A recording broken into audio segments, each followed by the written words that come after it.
그래서 나랑 만나는 시간이 아까운 놈인 거죠. 아깝잖아요. 아깝다. 그러니까 만날 시간은 없고 돈만 달라 이거예요. 돈만 달라. 그래서 그런 생각이 없어서 안 만나려고 하는 거기 때문에 화도 내고 씹고 하는 거예요. 그러면 어떻게 하면 돼요? 이번 기회에 연을 끊으면 된다. 아시겠죠? 그 다음에 친구한테 돈 빌려달라고 하는 마지막 세 번째 이유가 있습니다. 마지막 세 번째 이유. 이게 뭐냐?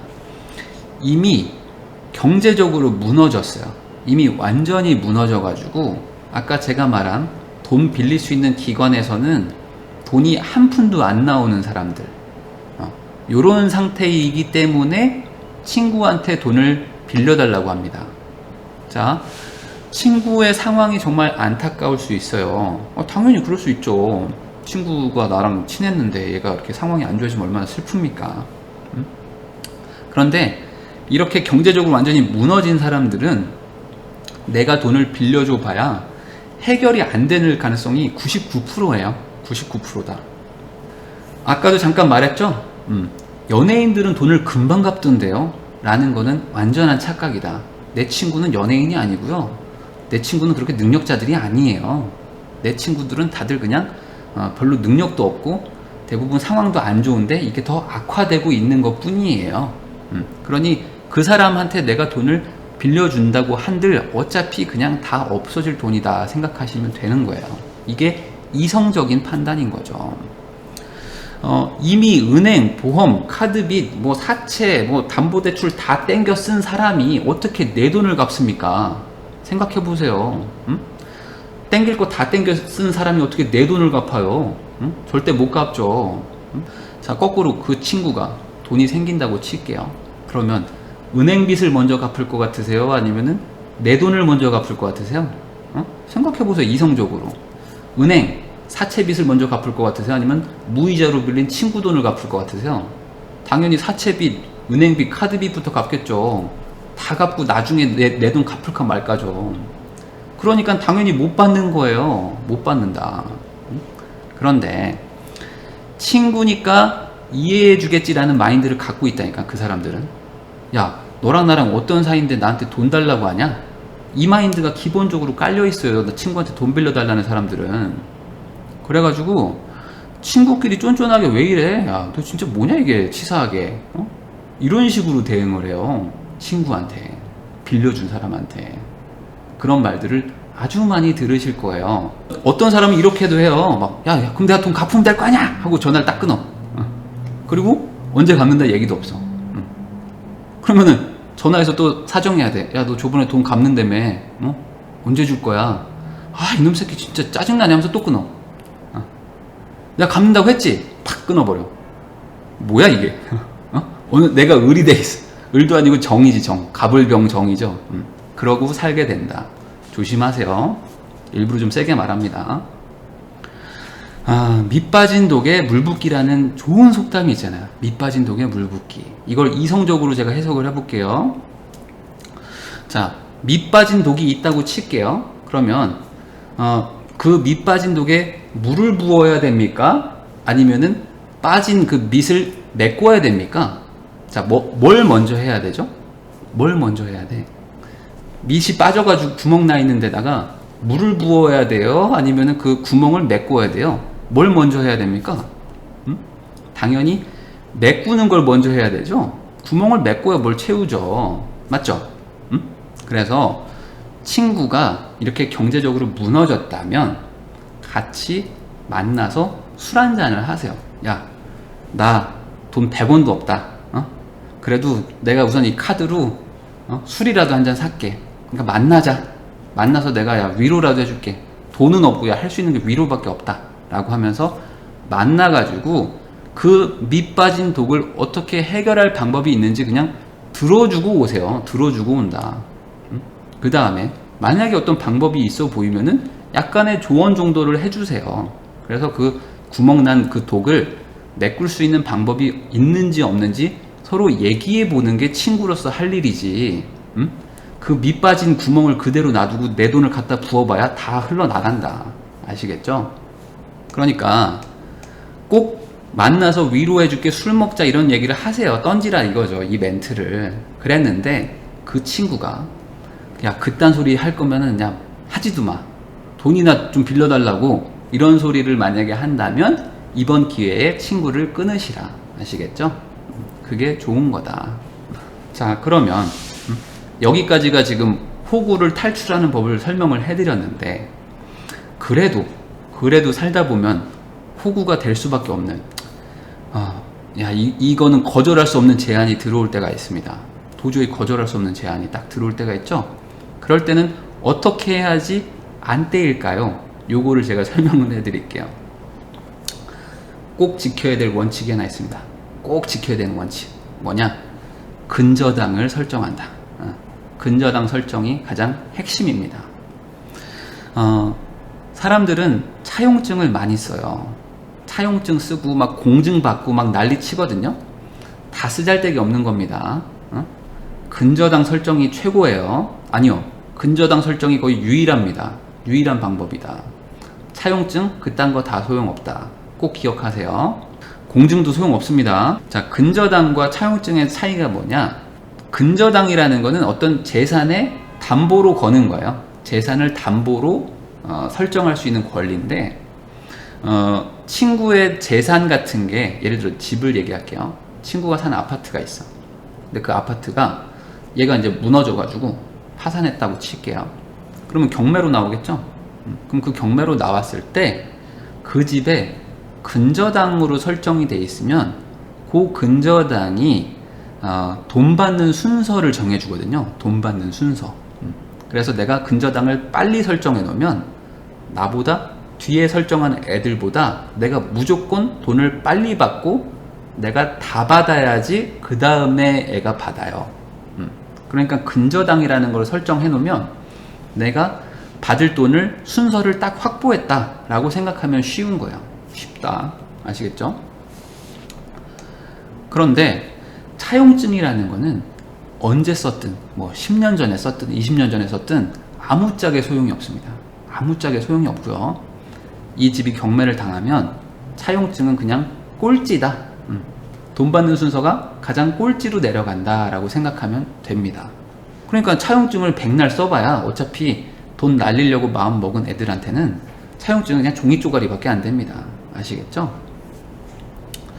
자, 그래서 근저당을 설정할 수 있다면 돈을 빌려줘도 된다 라고 생각하면 되는 거예요. 근저당 설정한다면 돈을 빌려줘도 된다 라고 이렇게 그냥 기억하시면 돼요. 그러면 근저당 설정은 어떻게 하는가? 되게 쉽습니다. 그냥 셀프로도 할 수 있으니까 블로그 같은 데 찾아보면 되고요. 아니면은 그냥 법무사한테 한 20만원 주면은 뭐 해주는 사람들 많습니다. 그러니까 이건 양자, 그 집 담보로 해줄 그 집 소유자와 내가 서로 합의만 되면 근저당 설정은 바로 되니까 어렵다고 생각할 필요가 없어요. 자, 그러면 근저당 설정의 장점이 뭐냐? 자, 이거는 피하는 방법이라고 그랬잖아요. 그러니까 친구가 돈 빌려달라고 그러면 야, 그래? 그럼 내가 빌려줄게. 그러면 어디 근저당 설정할 거 뭐 돈이 뭐 그럴 거 될 만한 뭐 재산 좀 있냐 너? 라고 물어보세요. 야, 내가 당연히 친구니까 빌려주지. 그런데 그래도 근저당은 설정을 해야 되니까 너 가지고 있는 재산 있으면은 나한테 얘기 좀 해줘. 그러면 내가 너한테 돈 빌려줄게. 근저당 설정하고. 이렇게 말을 하라고요. 말을 하라. 이 근저당 설정한다고 말을 던지면 사기꾼 놈들을 색출할 수가 있습니다. 자, 아까도 말했죠. 이렇게 근저당 설정을 하려고 그러면 이미 재산의 모든 게 다 근저당의 가압류에 차압 걸린 애는 근저당 설정할 게 없잖아요. 없으니까 나한테 제시할 재산이 없어요. 그런데 그놈이 나한테 돈 빌려달라는 거잖아요. 그럼 네가 나한테 무슨 수로 갚냐? 라고 말을 하는 거예요. 야, 너 나한테 돈 떼먹으려고 나한테 지금 돈 빌려달라고 하는 거냐? 라고 화를 내시면 되는 거예요. 화를 내라. 어렵지 않죠? 자, 근저당 설정을 할 테니까 재산 있는 거 하나 줘봐. 그럼 야, 내가 그런 게 어딨냐? 야, 이미 나 지금 뭐 카드빚에 연체에 지금 야, 사채까지 썼다, 야. 근데 나한테 어떻게 갚어? 라고 물어보시라고요. 화를 내라고요. 아시겠죠? 자, 그런데 만약에 진짜 갚을 수 있는 친구라면, 나한테 진짜 갚고 싶은 친구라면, 야, 그러면은 내가 재산이 이게 있어. 그러니까 여기다가 돈을 요걸 좀 담보로, 그러면 네가 내가 근저당 설정해 줄 테니까 그래, 이걸로 좀 해줘 라고 가져올 거예요. 가져온다. 이게 진짜 친구예요. 응? 착각하지 마세요. 화내는 게 진짜 친구가 아니고 근저당 거리를 가져오는 게 진짜 친구라고요. 왜냐면 걔는 갚을 의지가 있으니까. 응? 근저당 설정이 싫다는 친구 있잖아요. 그럼 어떻게 하라고요? 연을 끊으라. 이번 기회에 연을 끊으시면 되는 거예요. 파리는 쫓아내야지 파리를 내비두면 안 된다고요. 그 사람은 친구가 아니라고. 아시겠죠? 친구, 정말 우리가 친구 사이라면 근저당 설정을 한다는 거는 절대로 기분 나쁠 일이 아닙니다. 잘 한번 생각해 보세요. 내가 돈을 빌려준다는 거 아닙니까? 친구가 몇 억을 빌려준다는 거 아니에요. 응? 그럼 얼마나 고마워요. 얼마나 고마워. 거기다가 어차피 갚을 돈인데, 갚을 건데 근저당 설정해 주는 게 뭐가 어려워요. 이해되시죠? 이것도 이해 안 돼요? 그러면 안 돼요, 정말로. 자, 그러면 근저당을 설정할 때 주의사항이 있겠죠? 왜냐면 모든 재산에 다 걸 수는 없는 경우가 있으니까 이걸 설명을 해드릴게요. LTV라는 개념이 있습니다. LTV. LTV가 뭐냐면은 이 집값이 집값을 100이라고 하면 그 중에 몇 %까지만 대출을 해준다. 이런 게 LTV예요. 그 가격 대비 얼마까지 대출이 나오는가. 아시겠죠?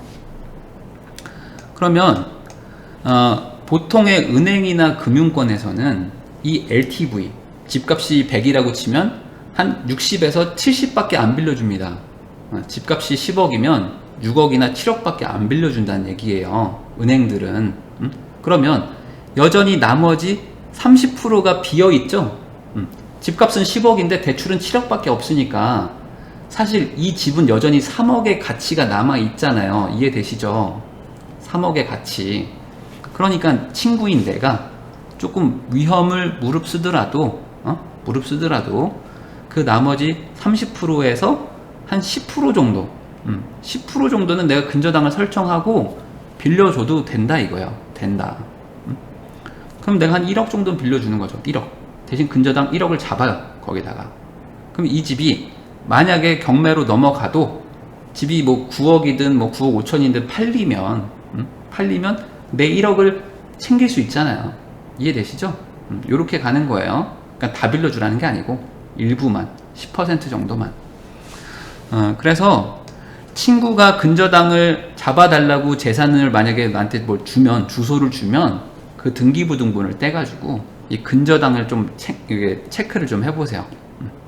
그리고 그 아파트가 됐든 빌라가 됐든 그걸 시세를 좀 조사를 해봐야 돼요. 시세 조사를 해가지고 그게 얼마인지, 그럼 그게 얼마인데 거기에 근저당이 얼마 잡혀 있는지 이렇게 이제 잡아봐야 된다. 그래서 여유가 있으면 그 여유의 일부만큼 근저당을 잡아서 내가 돈을 빌려주면 위험은 하지만 꼭 너무 친하다면 그렇게 하시라. 아시겠죠? 그런데 만약에 그 집에 막 대출이 막 80%, 90% 막 꽉 차 있거나 아니면 막 가압류, 압류 같은 게 막 걸려 있으면 빌려주면 안 돼요. 가압류나 압류가 들어왔다는 건 이미 이 사람은 무너졌다는 거야. 무너졌다. 아시겠죠? 그냥 거기다가 빌려줘봐야 받기가 힘들 수가 있다. 아시겠죠?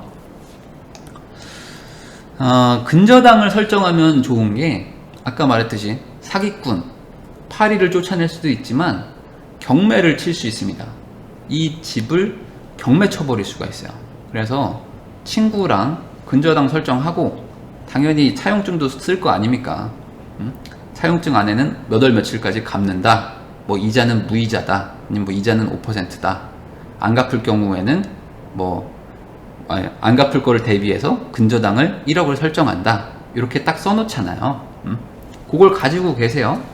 그 다음에 이 기간을 넘어가거나 이자를 안 주거나 할 거 아닙니까? 만약에 친구가 이제 무너지기 시작하면 그러면 그 차용증을 근거로 경매를 쳐버리시면 되는 거예요. 난 근저당이라는 게 있기 때문에 경매 칠 수가 있어요. 그럼 경매가 바로 시작이 됩니다.